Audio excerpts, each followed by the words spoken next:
The Central Pennsylvania Convention and Visitors Bureau and State College has teamed up with Google Maps for virtual tours of Happy Valley. The Visitors Bureau says this is a technological breakthrough to our area. 6 News reporter Erin Calandra is live in State College with more. Erin?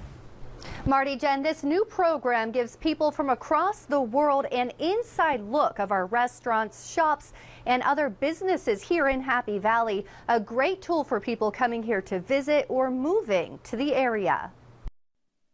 Can you see it moving? This is a look inside the State College Penn State Visitors Bureau straight from a computer. It gives people a taste of what they're coming in here to see. So if they're going to, let's just say the visitor center, for instance, they say, well, wonder what that place is like.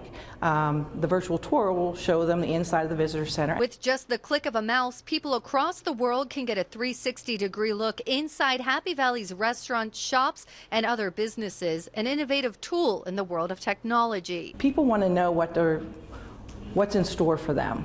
And so to be able to showcase yourself to the virtual world, I think that's always a plus. For about $400 a year, Callio Cafe and Market is one of many locally owned businesses you can see. Good Callio. This is what they look like on Google 360.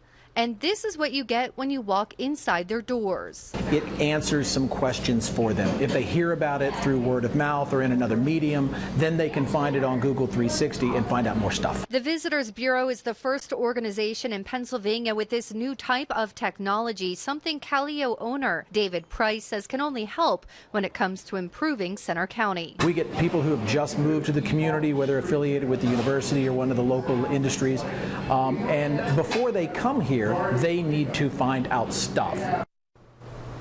Now, the virtual tours will continue, this time outside. Google teams will be here tomorrow getting video of our parks and other recreational areas to post to the Visitor Bureau's website.